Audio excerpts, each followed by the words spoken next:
Good morning, everybody. We're going to wait a few seconds for everyone to join, and then we'll get started.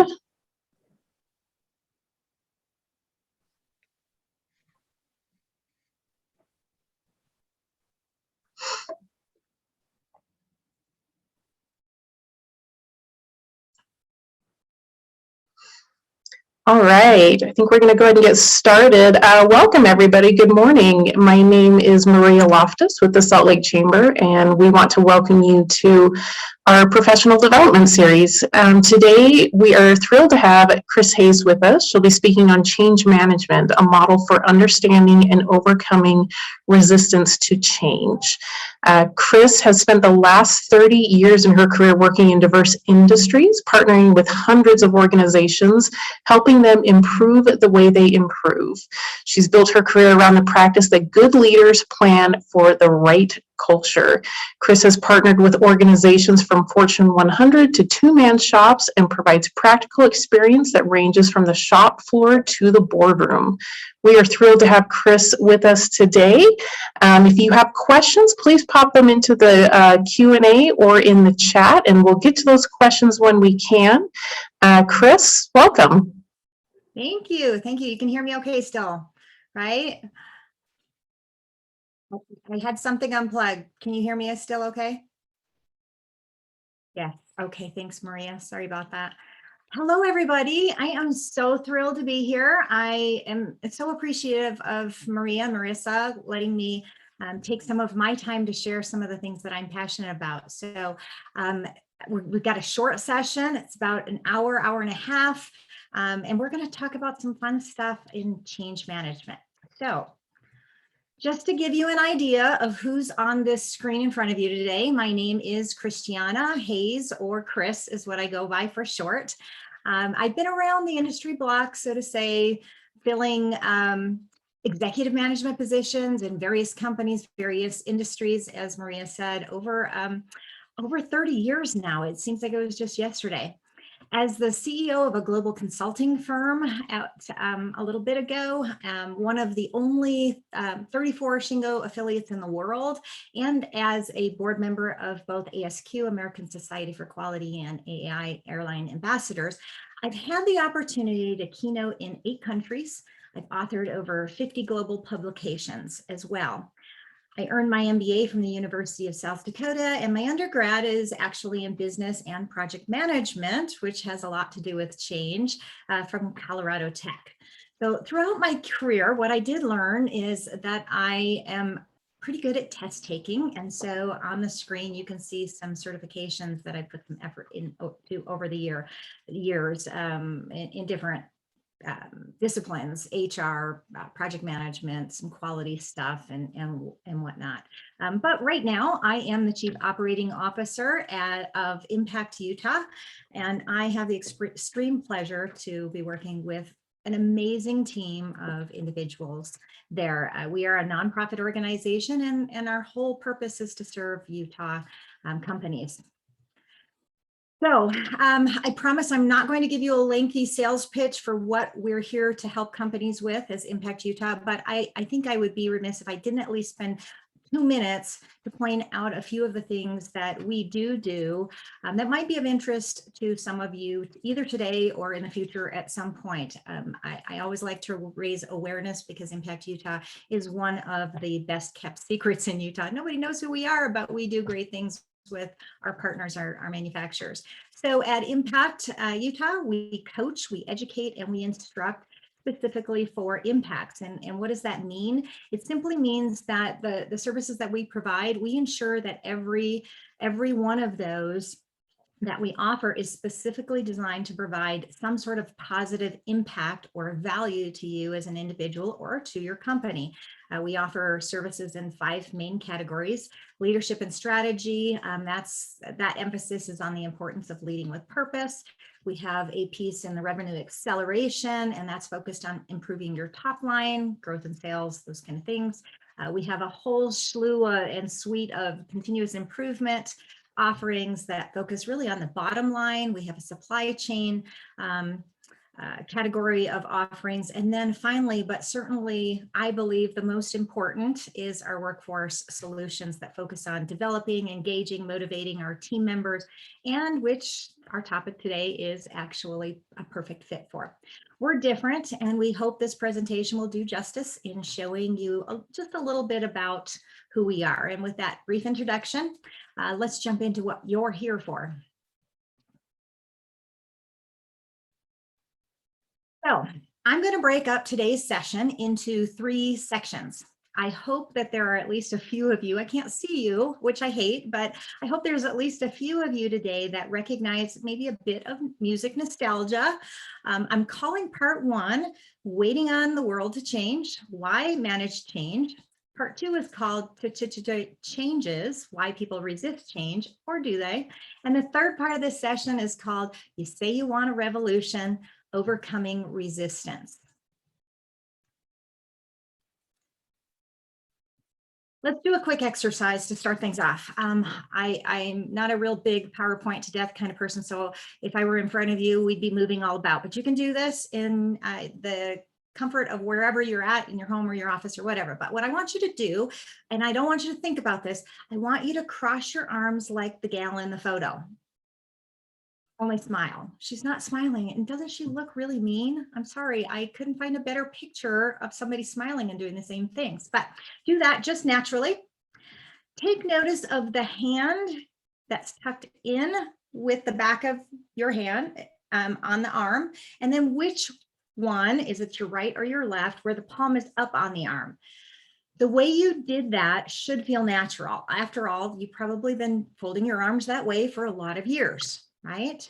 Okay, now if that's natural, I want you to do it the opposite. See if you can do it quickly without thinking too much. And I can never do this. I have to really think about it. There we go. I thought about it. Pretty awkward, right? That was just a tiny little bit of change that I had you make, and look at the discomfort it caused. Like I said, I really have to think about that to do it the opposite. It's uncomfortable. Now I want you to think of either the changes that you're planning to implement or that you've implemented in your company, or maybe even in your personal life. Change is all over the place. How uncomfortable were those changes for you? Or how uncomfortable do you think the changes you're planning are going to be for other people? That's the whole reason we're here today, is to help you identify how can we make those changes just a little bit less difficult for everyone. So let's talk first about what we need to manage change. And this is part 1, Waiting on the World to Change. Okay, so you've probably seen those cute memes showing the difference between what somebody expects and what reality really is. You know the ones. I've seen some on what people think it's like to be a doctor or a nurse or a teacher, one of those things. And then it shows what it's really like. In the case of change, we often find that leadership expects that people will naturally fall in line and, of course, do as they tell them to do. When they announce a change has been decided on, they just expect those things. After all, they wouldn't have agreed to the change that they're proposing if they didn't think it was best for the company, right? Or for themselves, right? In reality, it's much more complex than that picture showed. Why isn't it as easy as the last slide depicted? Well, for the simple reason that everyone has different drivers for why they want to do something. Maybe I'm sorry, I'm gonna sneeze. It's gone. Maybe for the simple reason that everyone has those simple drivers.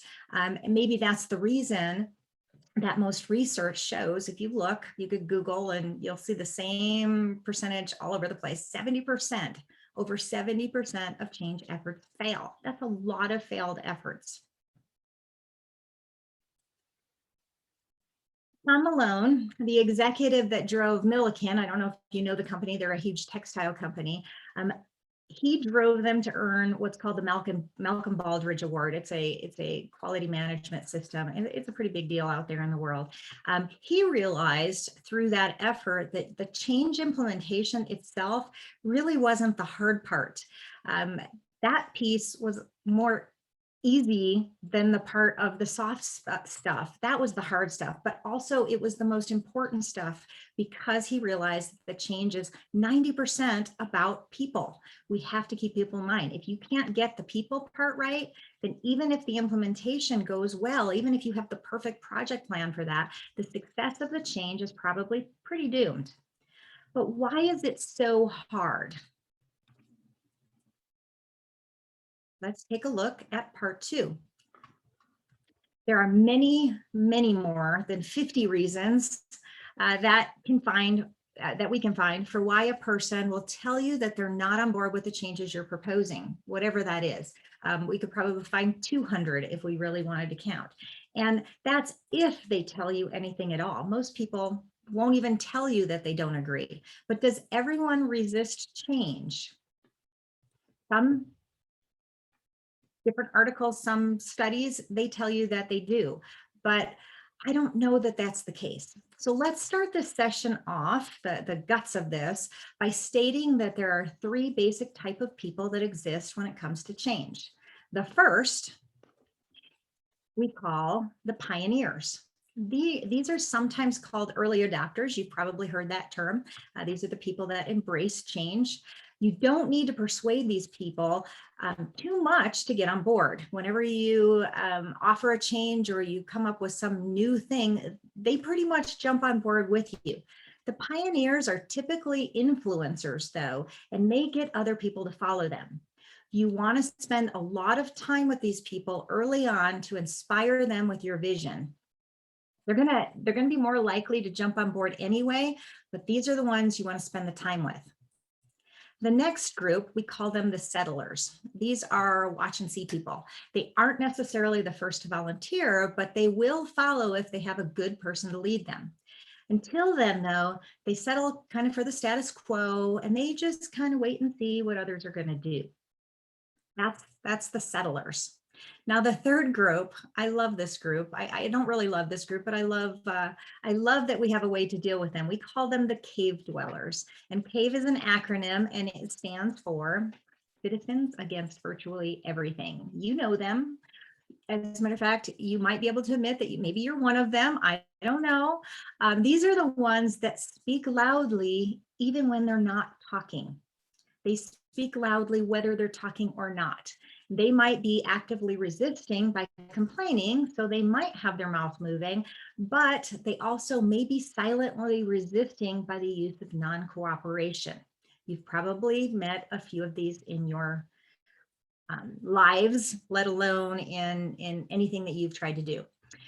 Research shows that all individuals, whether they're a pioneer, a settler, or a cave dweller, every person goes through a change process that's really similar to the grief process, if you've seen that before. The difference is that each person may go through the process at varying speeds in each of these steps. The process is broken up into 4 main stages. The first stage is where people are in shock, they maybe sometimes in denial about the change in general. Fear and confusion can set in this stage as well. Once people get over the initial shock of the news, some new feelings do start to build up, not necessarily good ones. In stage 2, there are stronger feelings of frustration, anger, and sometimes, believe it or not, even depression about the change that's coming, depending on what the change is. In this stage, for those not buying in, they may be just hoping that the change is just going to go away. Please just let it go away. I'll just ignore it for a minute. This is where you start to see also what's commonly referred to as resistance, and this is the place that the cave dwellers love to live. They flourish in this environment. All of those things from the previous slide and many more start to creep into conversations at the water cooler, over lunch, in different settings, and they can eat up a lot of time for those trying to manage the change. Change either moves forward or it dies at this point in my experience. And again, that's not a matter of fact, but this is where I typically see things either keep going or they fall apart, the wheels fall off the bus. Stage 3,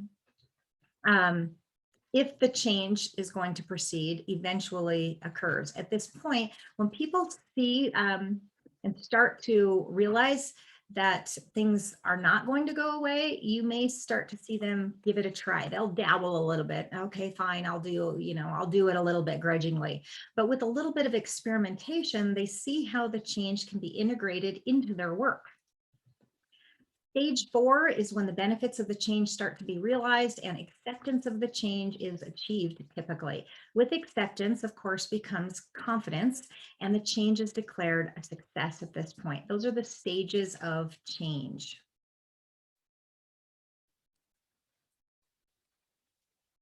As change agents, it's our job to help the people of the change get through this process more quickly. We don't want them to have that big dip in the middle. We want to try to flatten that curve.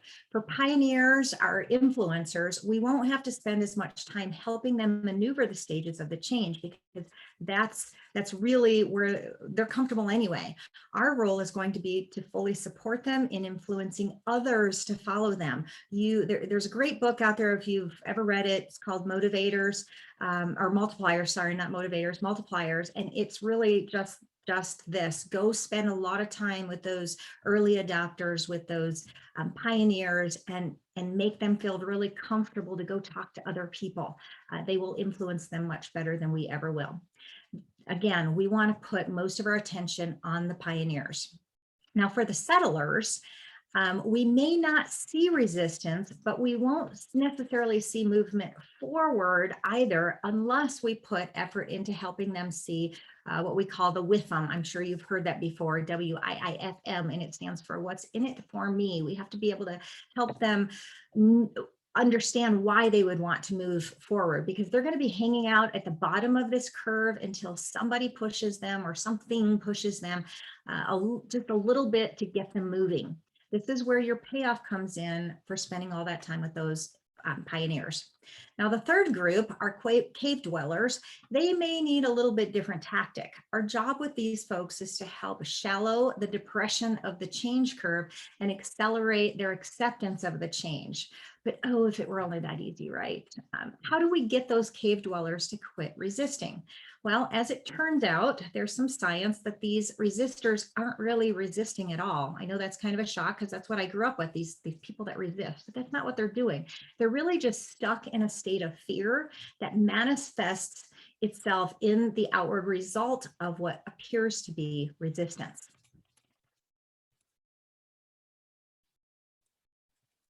So let's talk about this for a second. Before we can flatten the curve, we have to at least understand what causes it. As Stephen Covey once said, first we seek to understand, and then we're supposed to seek to be understood. It's not the other way around. Neuroscience teaches us, and I'm a big freak for neuroscience stuff, so I do a lot of reading in this, and neuroscience teaches us that uncertainty in the brain registers almost like it's an error. It doesn't know what to do with it. And so it needs to be, in the mind's eye, that error needs to be corrected before we can feel comfortable again. It purposefully causes an uncomfortableness in us. And so we'd rather not have that hanging out there if we can avoid it. We want to get rid of that uncomfortableness. So one of the most common reasons for resistance is fear of the unknown. Now, it turns out that most people really don't like surprises, unless it's your birthday, then maybe, but surprises and the unknown don't work well inside of our brains. It's kind of that fight or flight. We don't necessarily, for the most part, know what to do with it. People will only take active steps towards the unknown if they genuinely believe, and perhaps really more importantly, if they feel that the risks of standing still are greater than those of moving forward in a new direction. So we have to be able to support that. Typically, we fear the unknown because we fear that we might lose what's associated with that change. Our aversion to loss can even cause logic to fly out the window. There's some research out there that shows that gamblers at a horse track, and I'm sure this is true of any gambler in any situation, but if they're having a losing day, they are most likely to bet the long shots at terrible odds on the last day of the race. So they're faced with this realization of loss, they panic, and they're willing to bet on a horse, the research says, with 20-to-1 odds. That's a bet that they would have never walked into the situation thinking that they would ever make, but they're so avert to loss that they will do it anyway.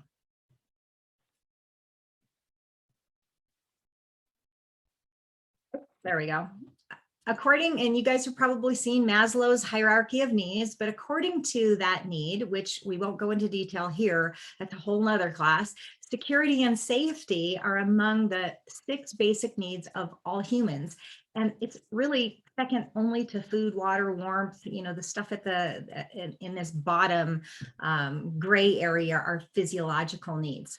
Now, there are a small number of employees that thrive on change. Some people, I love change.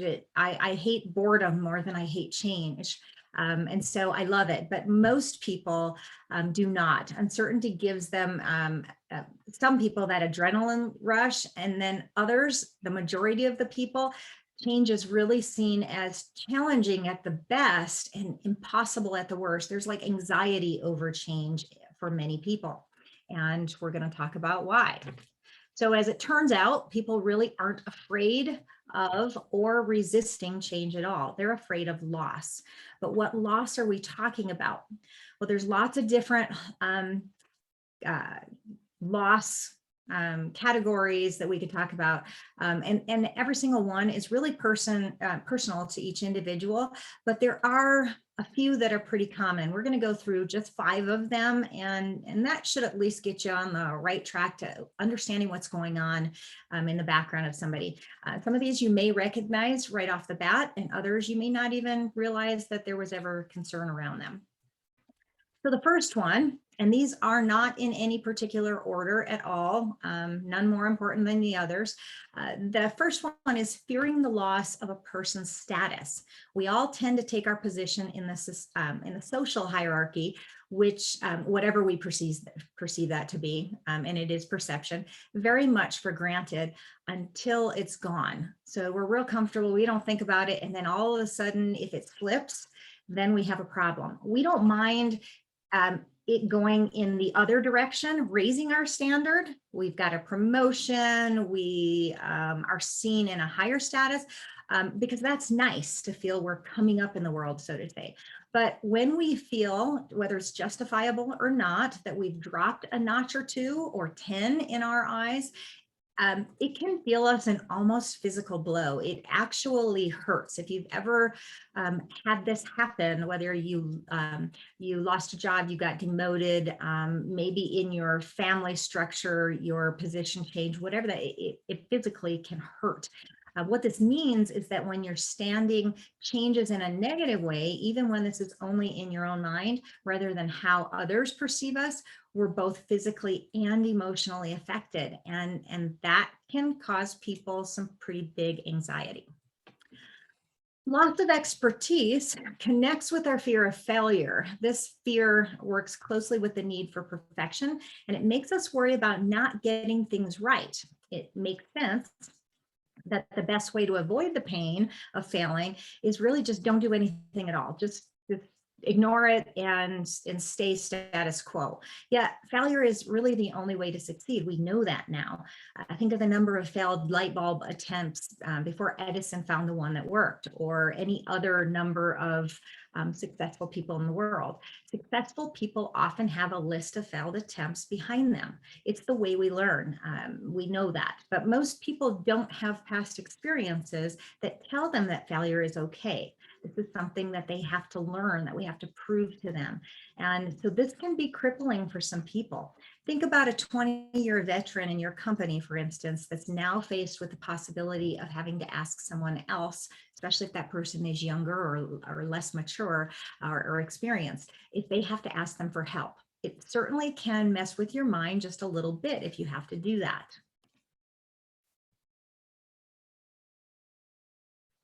The fear of losing something that a person feels is a privilege is also a reality. The way they are doing things now may provide them with some benefit that, if changed, might result in the benefit being taken away. You may not even be aware that there is something involved in the current process or the current way things are being done that is a benefit to them.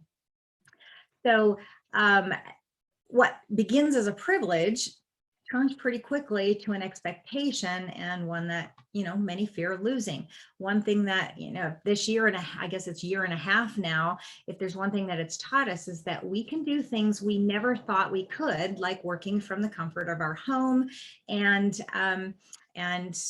having, I'm surprised you're not hearing grandkids screaming in the background for me, but we've gotten used to a way of life being at home in our comforts that we now think of as a privilege, or most people think of as a privilege. And it's not going to be easy when and if, I assume it's more of a when we need to give that up, and we're all going to be back in offices and such.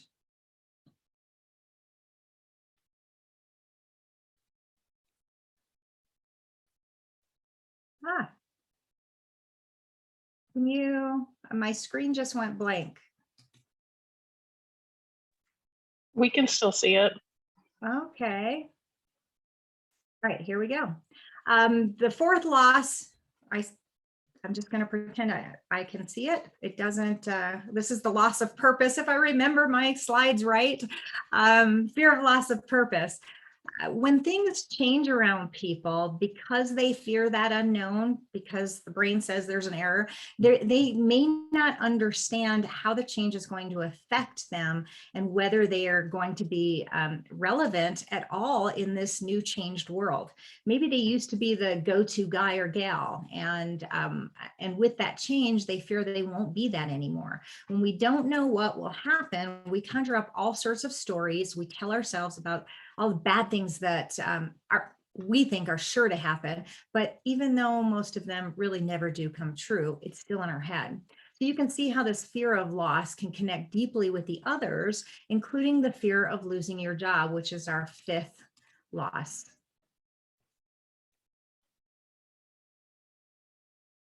Screen back.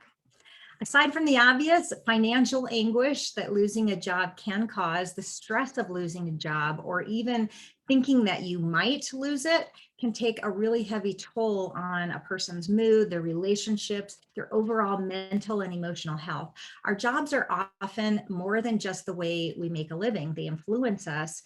They influence how we see ourselves, and they also influence the way others see us, unfortunately or fortunately. So it's said that our thoughts are our reality. I don't know if you've ever heard that, but if this is true, which I think it is, you can see how much anguish a fear of losing a job can cause somebody, even if it's irrational, even if it has no truth to it whatsoever.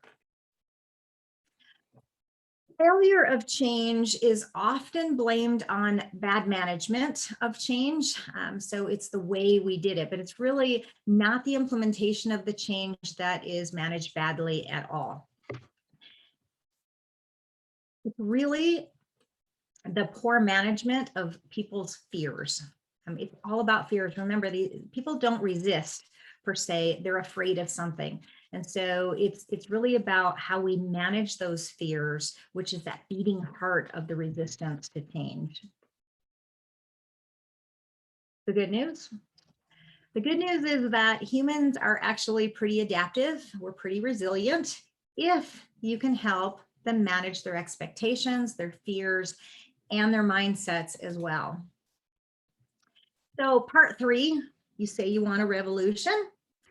On to that, let's talk about a few proven methods for overcoming resistance. First, let's hear a little bit about the elephant, the rider, and the path. Now I'm hoping I'm going to be able to play this video here.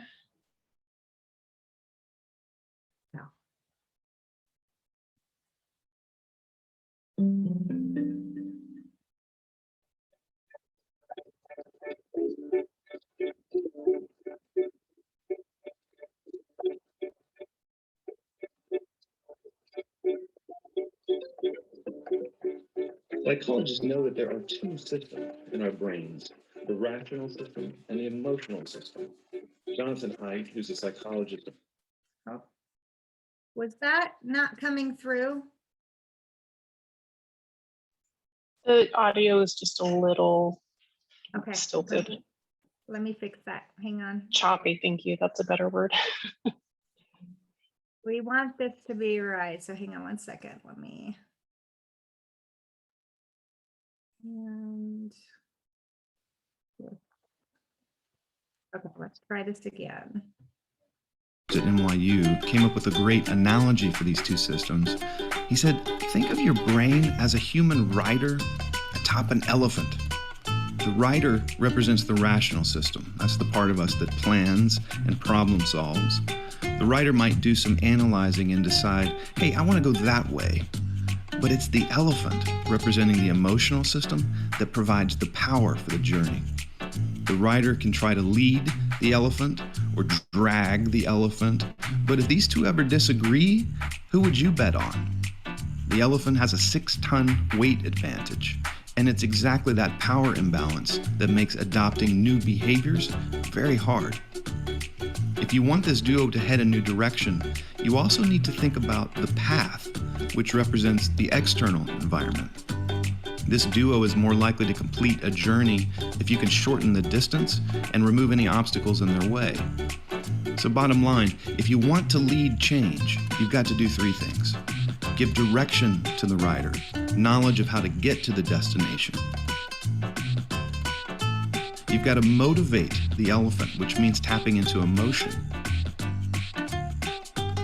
And finally, you need to shape the path to allow for easy progress. That's how change happens.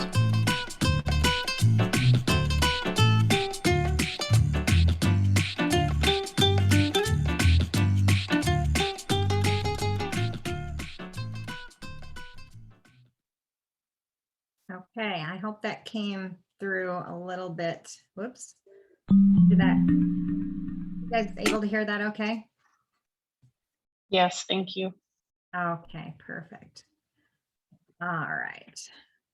Okay, so you can see that no matter what method we choose for managing our change, and there really are a lot. I'm going to focus in on one of the methods today, but no matter which one, you have to make sure that you consider the emotions of the people and those, as well as those things that can get in the path of our progress towards reaching whatever goal it is, whatever change we want implemented. We have to find that motivation. So let's take a look at one of the more popular change methodologies. This one is called the Prosky Method. It's been around for a long time. We often refer to it out in industry as Adcar, which is an acronym, and again, we'll go through that. So the Prosky methodology is a structured, adaptable, repeatable approach to enable individuals to move successfully through change. So this is all about focusing on the individual who is moving through the change. When it's applied, it supports individuals in transitioning from the current state where they're at to the future state where we want them to go, which is an approach that leads to successful project outcomes. If we can get the people transitioned through those processes, the change will happen much better. We will flatten that curve in the change curve. So it's one of the world's most widely used approaches to change management. And it was updated in 2021, which I love because they made it more actionable and accessible for people. The entire methodology relies on 3 main components. The first is the Prosky triangle. You can see on the slide there. I'm not sure if you can see my cursor moving or not, but that's here.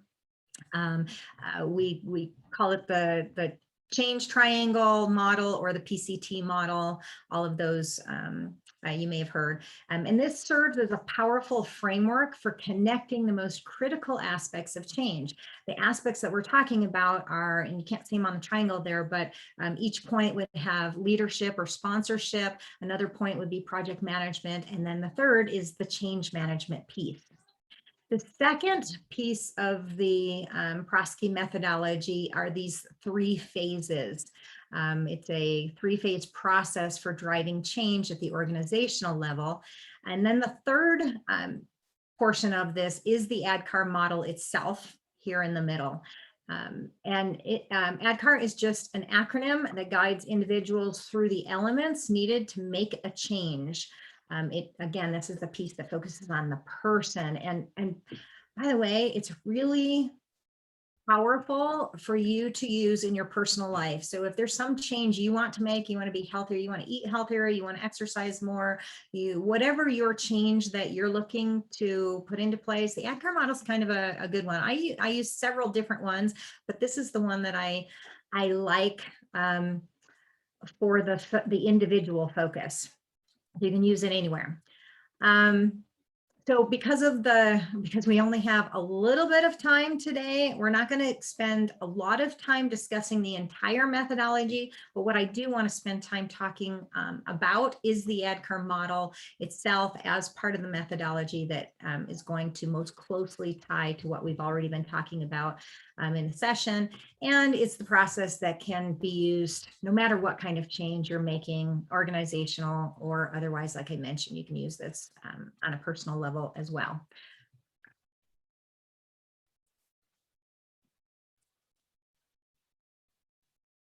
There we go. So as I just mentioned, Adcar is an acronym for the 5 outcomes that every person going through change needs to accomplish in order for the change to be successful. The 5 outcomes include awareness, desire, knowledge, ability, and reinforcement. Those are the 5. We're going to go through each one of them here. So awareness, this is defined as awareness of the need for change, not simply awareness that the change is happening. Those are 2 pretty different things. It might seem like a trivial difference, but it's not. There's a very important distinction, and it's not necessarily just semantics. It means that sharing both the nature of the change and answering the big question of why this change is necessary is important. It means clearly explaining the business drivers or the opportunities that have resulted in the need for the change as well. It also means addressing why a change is needed now, today. Not in the future sometime, but you've got to have some sort of sense of urgency of why do we need to do it right now? And then on the flip side of that is explaining what are the risks, what are the bad things that are going to happen if we don't implement this change now.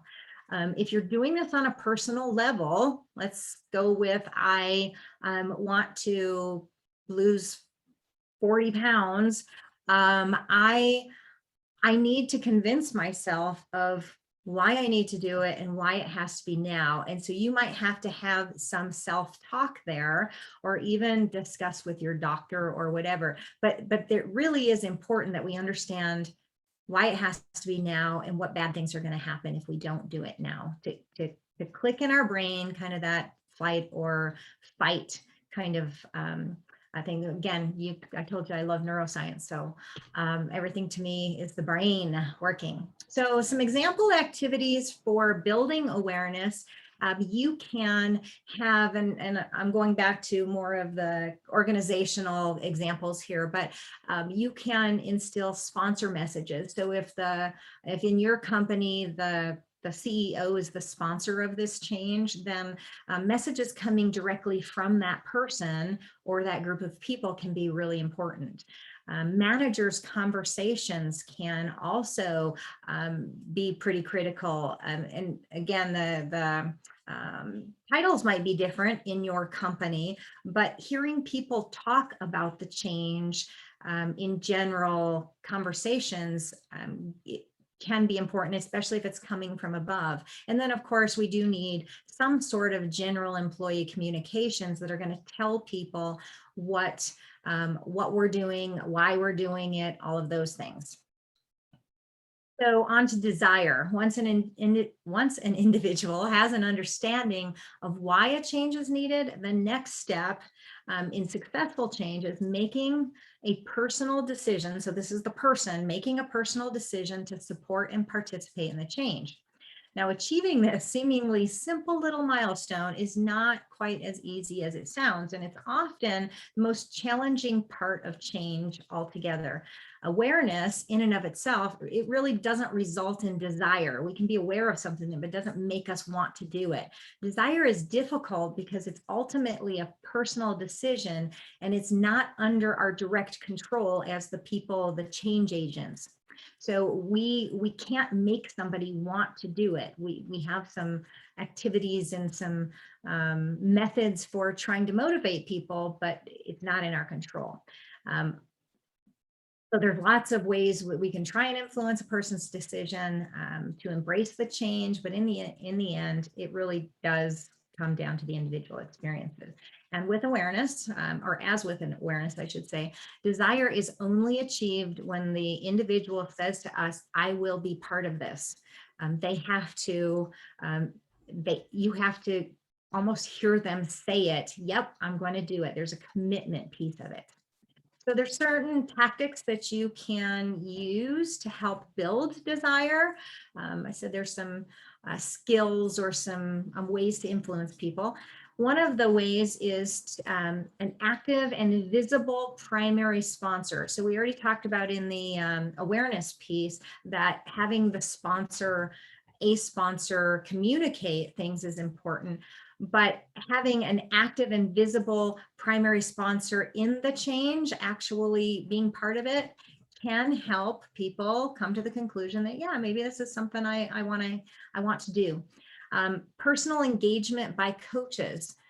Coaching in different ways is important in any change. You need to have, even coaches need coaches, right? But having that personal engagement with them can help. Proactive management of fears. We already talked about what those 5 were. There's many different ones, but having conversations about them and helping people work through them can help them jump on board and decide to have a desire to participate in the change. Having strong employee involvement in creating the needed solution. That's always great if we can have others involved. We're not, sitting up in our ivory towers making decisions about things. If we, even if we've kind of come to the conclusion of what we're going to do, getting people involved to help visualize what that looks like will help them buy in. And then incentive programs aligned with the change. And I'm doing this because I have a love-hate relationship with this idea. I love incentivizing people to do the right thing. What I don't love is incentivizing bad behavior. And oftentimes incentive programs, if we're really not careful, can incentivize bad behaviors. People will do things wrong because they want this thing. And so there's a whole way to do it right, but it can be a tactic to get people to jump on board and be part of what we're planning. All right, the next one, knowledge success, is the third in the Adcar model. Successful change, it first builds on that awareness and then the desire, and then knowledge has to come afterwards. From a change management perspective, there are 2 distinct types of knowledge. The first is knowledge on how to change. That's what to do during the transition. And then the second type of knowledge is on how to perform effectively at some future date. That's the knowledge on the ultimate skills and behaviors needed to support that change. So we need knowledge. And remember, however, that knowledge is only effective when the individual already has an awareness and desire. If we start trying to implement knowledge without the other 2, it's going to fail miserably. We won't get what we intended out of it. Each of us has been to training programs, and I hope this isn't one of them, but you've been thrown in class. Your boss tells you have to go there and you're not even sure why you're there in the first place. If you don't have the awareness and the desire to be there, you're not going to get a whole lot out of any training program. So we need to create knowledge after we do those 2 things. Some tactics for building knowledge, formal training programs do help. If we have the awareness and desire, job aids can help. So depending on what the change is, you may need some of those. One-on-one coaching, that can be in the in the realm of teaching knowledge, but also understanding some of those fears underneath. User groups and forums are always good, where people can just talk things out. And then if it makes sense, troubleshooting guidance when something does go wrong, and things do go wrong, whether we like it or not. Okay, while knowledge and ability can seem similar, there really can be a very large gap between these two. While someone can gain the knowledge about a new skill, the tools needed, the process, the proper techniques, it may take much longer for this knowledge to translate into ability in terms of performance. So knowing how to do something and doing it well are two different things. So there's often a very large gap between knowledge and ability, and we need to ensure that in addition to training to impart knowledge, employees are given sufficient tools for building their own abilities. This has to include hands-on practice, support from coaches, availability to network and work with others who've already made the change successfully. We learn from our mentors, right? Some of the tactics for being able to foster ability is direct involvement of those coaches, access to subject matter experts, performance monitoring. That's not the piece where we're going to monitor and measure somebody's performance to say whether they're doing a good job or not. But if we do it in the right way, then we can help them understand where they're at in their ability levels. Hands-on practice during training, availability of experts, resources to help employees. All of these things are ways that we can foster that ability in all of our people. Okay.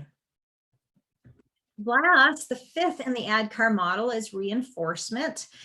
It is a natural tendency to revert back to what we know. In fact, there's research emerging about how the brain functions that suggests it's really not just a natural tendency, but it's a physiological tendency. We physically want to go back to comfort. One of the reasons reinforcement can be difficult from a change management perspective is that once a change is finished, we're often already moving on to the next change. We're speed lightning somewhere else. We have to be able to acknowledge this fact that that's our tendency, and change the way that we move forward. So once that change goes live, so to say, we feel like we're done, we have to build necessary mechanisms in to reinforce that change. It takes concerted effort and time to make sure that a change stays in place. Most organizations, they take significant investment in helping build the awareness, the desire, and the knowledge and the ability. We focus there in order to make the change successful. But if we don't understand and proactively plan to reinforce that change after it's happened, you're going to run the risk that all that investment is being wasted and the expected results from the change, they're not going to be fully realized at all. So you can know if the change was successful many different ways, but if you just take a step backwards sometimes and see if employees are actually doing their jobs differently, or go and check, did they revert back? Have some measurements that you can look at there. Now, some of the tactics for fostering reinforcement, is publicly, visibly, using performance scoreboards that positively show compliance to the new process. Again, this is not to beat people up, it's to help us understand, are we sustaining? And if you make sure that people see it that way, that, hey, human nature is we're gonna want to go back to not exercising and doing all this stuff. But if we have some sort of a performance scoreboard that we can all see, we can hold each other accountable. Feedback from supervisors directly to employees, including, for heaven's sakes, saying thank you. If you are a supervisor or at a supervisory level of some type and you have people underneath you, for goodness sakes, don't forget to go. If people have done a great job of transitioning through that change process, go say thank you. I think you can go a long ways. You never know when you're going to have that one day where that person's feeling a little frustrated and they're just about to revert back, and you say thank you for sticking it out and keeping it going. You may have just made the difference for them. Some of the other things you can do: visible recognition by senior level sponsors. So on top of the thank you, something, maybe even a little more visible, project sponsored celebrations for employees. When, if I'm working with a company, and, one of the things that we do a lot of is implementing or helping companies implement quality management systems or environmental management or whatever kinds of models inside their company. And the day that they get their certification, they like check this box, but there's so many of them that I have to remind, go celebrate, cook hamburgers. These people, including yourselves, did a lot of work to make this happen. And it's a huge way to make sure that we sustain the effort. Again, compensation and appraisal systems designed to support the change. Those can be very powerful if they're done right, but we don't want to reward bad behavior. So just something to think about there. So is there anything else? How are we doing for time? We've got plenty of time. Yes, there is. Let's talk about some practical things you can do to help manage change.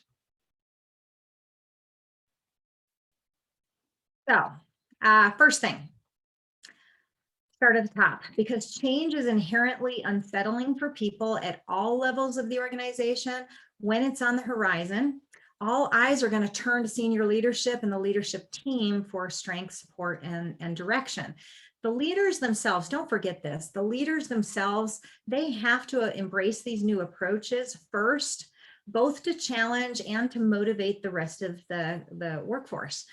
They must speak with one voice and model the desired behaviors. So they have to walk, I was going to say it wrong, walk the walk, right? They need to model those behaviors.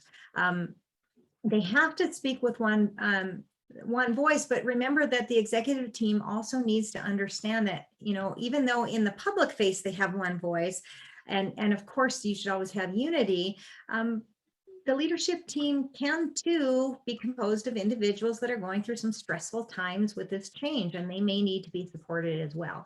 So take every opportunity to show evidence that the leadership is walking that walk, but support them as they're doing it.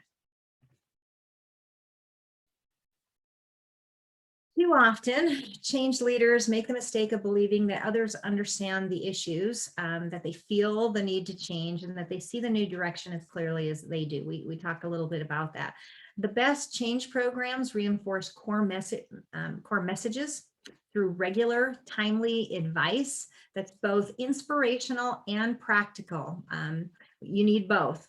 Communications have to flow in from the bottom and out from the top. It's a two-way street, and they should be targeted to provide employees with the right information at the right times and to solicit their input and their feedback.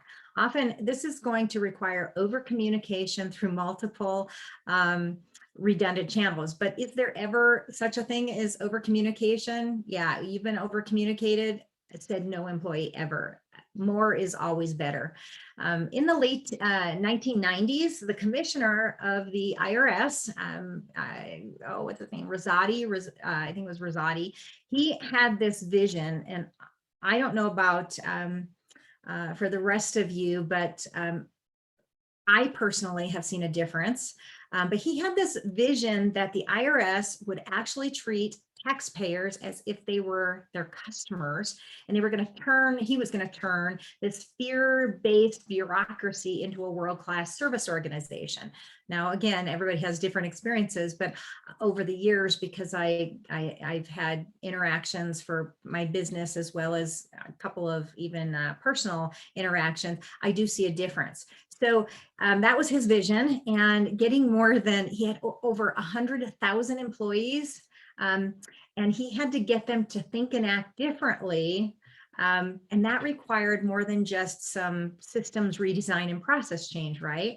IRS leadership designed and executed a huge, ambitious communications program. That was their big thing. It was a communication overload, including daily voicemails from the commissioner and his top staff. They did training sessions, there were videotapes, there were newsletters. Now this is in the 90s, so videotapes. newsletters, town hall meetings. All of this stuff continued very aggressively throughout the whole transformation.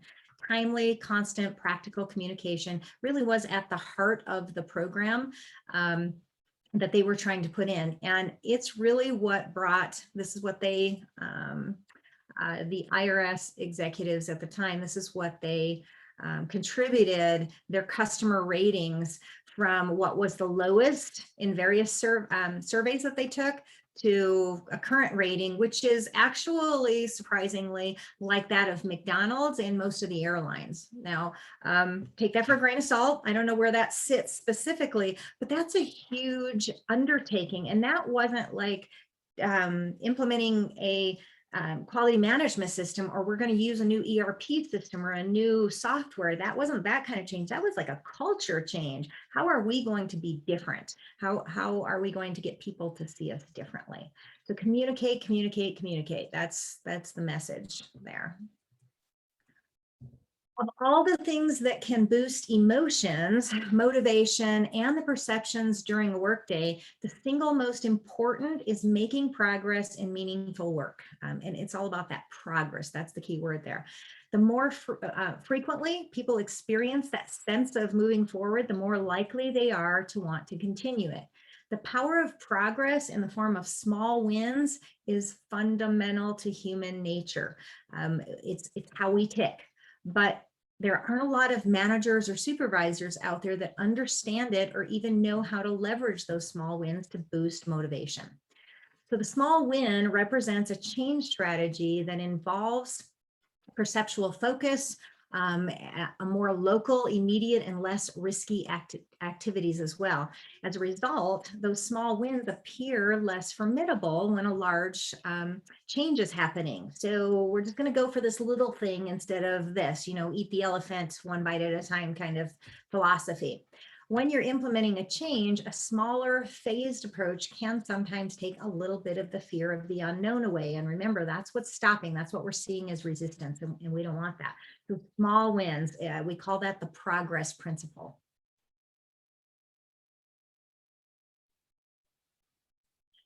The next thing that I would say you want to look at is preparing for the unexpected. And I have never yet in all my 30 years in business, even as a certified project manager professional, I have never met a project that goes as planned. It doesn't matter how much time we spend. It's good to plan. I'm not saying that you shouldn't plan, but I've never met one that actually goes according to plan. We've already talked about how people can act in unexpected ways due to their fears or their resolution of their fears. The environment for the change can shift as well. So change management has to change too in order to maintain momentum and drive the results that we're looking for. So as with any other good decision making, data is king. So data-based decision making. I was getting my words mixed up in there. Data-based decision making. Data is always going to be king. That's where we want to go. And you want to use that data to continually and effectively reassess the project. And don't be afraid to adjust it as necessary. You may find that person that wasn't fearful of anything. They seemed really on board, and now all of a sudden they're not, or vice versa. You've got the person that was fairly resistant, and now they've worked through those. We need to adjust the way that we're doing things as well. So prepare and prevent, don't repair and repent. So let's talk about some change management activities that we can use to help ease the discomfort and the change that change can bring. Anything we can do to make it better is going to help you in, especially if it's not your personal change, but if you're trying to make a change that's affecting other people, some of these activities can help them work through some other things. The first one that I always do, I've been doing that one for years, is the cross your arms one. That exercise, or you could do clasp your hands, that's the same kind of thing, and try to do it the opposite way. that is just a small little exercise that will help people understand that change can be difficult at first, but if you have enough practice, if you give it time, that discomfort will go away, or at least ease tremendously.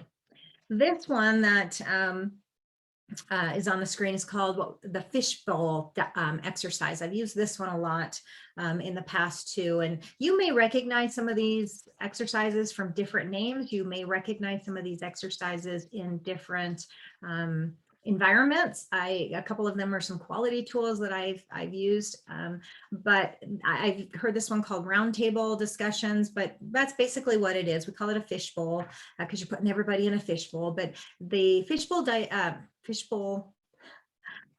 exercise discussion aims to include a wide range of stakeholders to create really an inclusive decision-making process by opening up a really transparent communication channel with other people.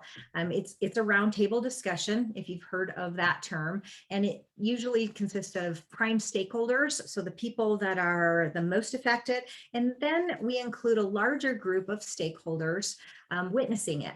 So the discussion format allows everyone to provide their individual input and their experiences as well, and it allows them to question the key project owners. So if you have a group of folks that are really owning that change project, let people have the opportunity not just to give their input in an email or in a conversation, but really get to have those conversations with those people so that they can voice their concerns or even ask questions. So basically, you're going to create a round table in this one.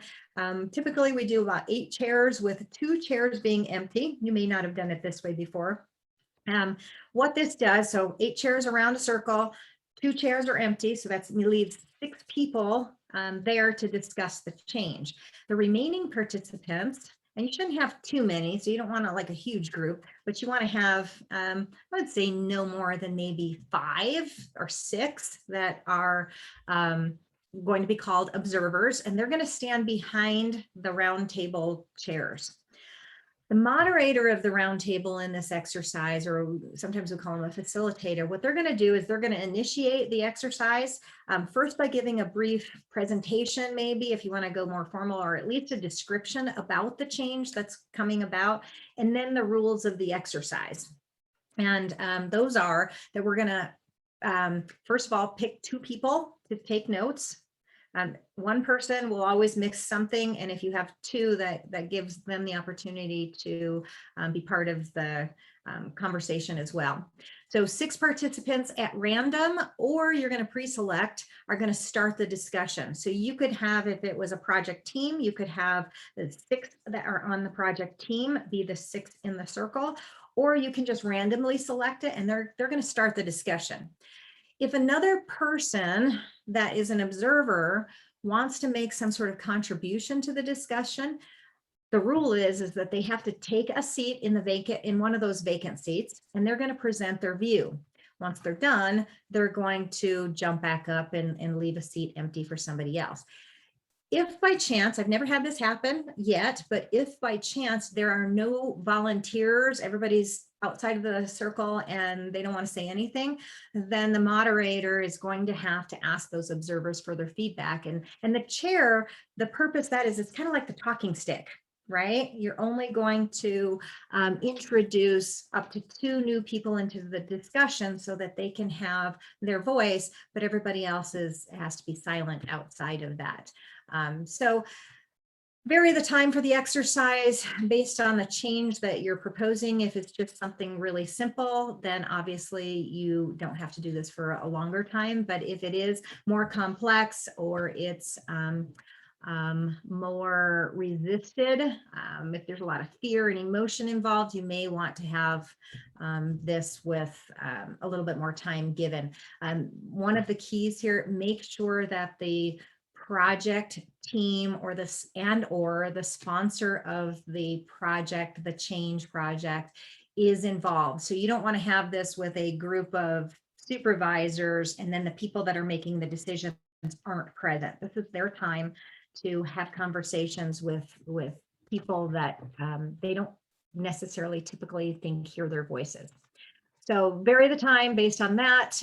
When there are about 10 minutes left in whatever time you choose, this is the time that you're going to use for reflections and final thoughts. You need to have kind of a wrap up in that. So powerful change management activity. I remember doing this 25 years ago when I first came out to Utah in one of the companies. It wasn't exactly like this, but it was pretty similar. And we had to do lots of different sessions of it because we had like 500 employees. I was in HR at the time, and but it was really powerful, and we had a lot of people come to us. It was a manufacturing facility, and we had a lot of people from the shop floor come and tell us how awesome it was to be able to have that audience and be able to speak one-on-one with the people that make the decisions. So, all righty, next one. You may recognize this exercise. This is a quality, it's a typical quality tool that we use, but it's used all over the place. You can, I'm trying to think of the game that you played when you were a kid and you liked a boy or a girl or whatever, and you did your little T and pros and cons kind of thing. It's similar to that. We call it a force field analysis, and it's really a structured decision-making technique that's going to boost your chances of a successful change implementation. Whenever you're planning a change, no matter what it is, there's going to be multiple driving and multiple restraining forces. They're going to act simultaneously. And you can see in the picture here, we have this example of upgrade your IT systems.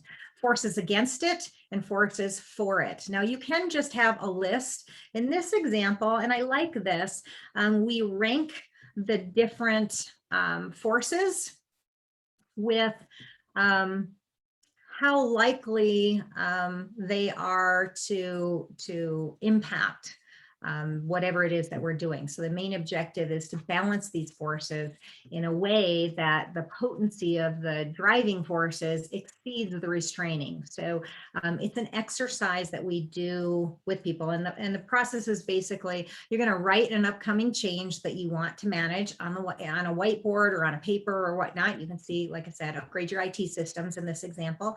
You're going to divide the whiteboard space into 2 columns for driving and restraining. You're going to identify those forces in each column and rate them, usually from 0 to 5, based on their overall impact on the change itself. So what's going to keep it from happening? What's going to help it happen? And then the key here is you can see there's a number at the bottom. We have a total 11 on the forces for change and 9 for against in this example. You're going to brainstorm ways with this group, so it's a group activity, to boost the driving forces as well as how to dilute the restraining forces. Do this with the people that the change is going to affect. There's a powerful psychology behind that. If I'm going to implement a change in my purchasing area, then have the purchasing people there, because they're the ones that are going to have to work through this from a mental standpoint, from a mindset standpoint. If they have some control in it, all the better, right? So that's the force field analysis. And again, I've used this one in many different capacities, but it's great for change management as well. The switch places exercise is kind of fun because gaining a new perspective, no matter which side you're on, but if you can gain a new perspective, it's often going to reduce some of that resistance, some of that fear for you. You probably could use this really well in your personal lives. I don't do that one so well, but it is definitely usable. The switch places exercise, it's the simplest change management exercise that you can find. You can try it with your team members. You can use it to provide a different perspective and gain more understanding of other team members' viewpoints. So the objective of the exercise is to encourage your team members to leave their comfort zones and explore a new perspective. We all have, our inner pieces that we're feeling, but now we want to give them a different perspective. And by continuously changing places, people are going to realize that the change is a continuous process. So every time that each of those people gain a new perspective, they're going to learn something new, which is going to boost their performance in the long run. So the idea is that you're going to have, again, a team in a circle. You're going to place some object in the center of the circle. Now, you don't want that object to be a circle or a square or something that is the same from from most sides. If you had 4 people, try to pick something that's a little bit more complex, not huge complex, but at regular intervals, let's say every few minutes or so, you're going to ask people to switch places and observe the object again for another minute. And then they're going to note some people, you're going to see people all of a sudden see that different perspective. Now, you may get some people that are going to not want to change seats. But if you do, you know how to handle that. So start a discussion amongst the participants about what changed. How did they, how did you describe the object before versus how you're seeing it now? It's not about the change itself, but again, it's just helping people understand that when I look at something, let's say as an executive, I might see it from a different view as a supervisor or manager, and that may be a very different view as somebody from different areas. So it just starts the discussion of, hey, let's try to look at things from that different perspective. And then after this exercise, you can go into discussions about the actual change itself. And okay, well, how do you think a manager sees it? Or why do you think a manager would want to do it, and whatnot? And we, just in general, we do much better if we can see things from another person's perspective. So that's always a good one. Another one,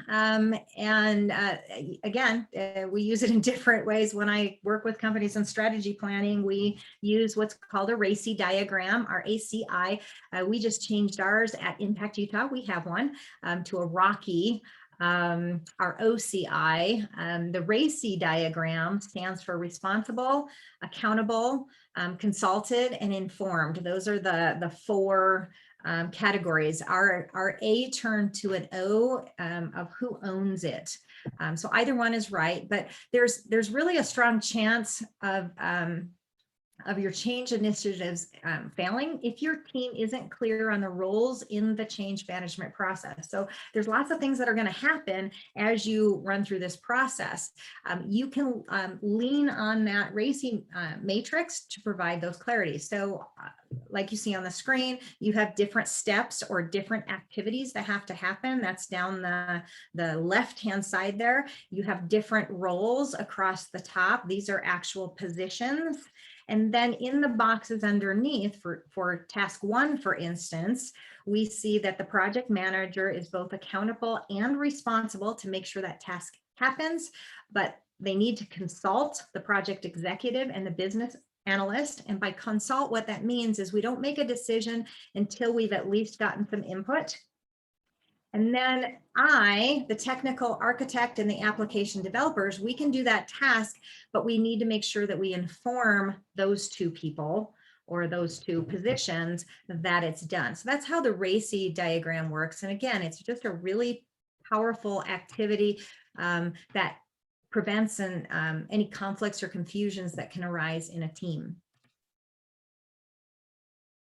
All right, fishbone diagram. Or fishbone analysis. This tool is typically used as a cause and effect or a problem-solving tool, but it works really well here. It's an issue analysis technique, and you can use it for identifying the scope of all the concerns in the change management process. The name of this technique, I don't know if you've used this before, but I'm showing it to you on here. You do not have to draw it like a fish, but the reason it's called that is because the way that we work this tends to look like the bones of a fish. it's the skeleton of that fish. And the main objective of the fishbone diagram is to collate different perspectives around the possible issues that can arise through the change management process. If you're doing it for root cause analysis or cause and effect, those kind of things, you would put a problem up at the head of the fish. But in our case, it's the change that we're going to be making. And then we're going to use the analysis of all these different bones, categories of bones, for helping us to make sure that we're considering all the issues that can arise, or all of the good things that can happen as well. So the analysis, it's brainstorming. It's a very categorical brainstorming, and it ensures that all of our participants aren't going to directly jump to some sort of a solution for the project, but they're going to first understand all of the context of it and where all of those are. Great to use at the beginning of a project, so that you can think through this as well. Okay, I am going to leave you. We did pretty good. 11:15, that'll give us some time for some questions if anybody has any. I'm going to leave you with this Charles Darwin quote. It is not the strongest or the most intelligent who will survive, but those who can best manage change. And that is so true. We need to be able to manage change. We need to look at change from all aspects. Definitely, go back to our elephant, the rider in the path. We have to make sure that we are considering the emotions that people are feeling and removing those obstacles and from their path, and make sure that we are motivating them in the way that makes sense. So with that, thank you very much. I so appreciate your time. If you need to reach out, my email is on there. I'm happy to make your acquaintance. Otherwise, let's open things up for some questions. Thank you, Chris. If anybody has questions, go ahead and type it into the Q&A box, and just make sure it's going to the hosts and panelists or everybody so we can all see.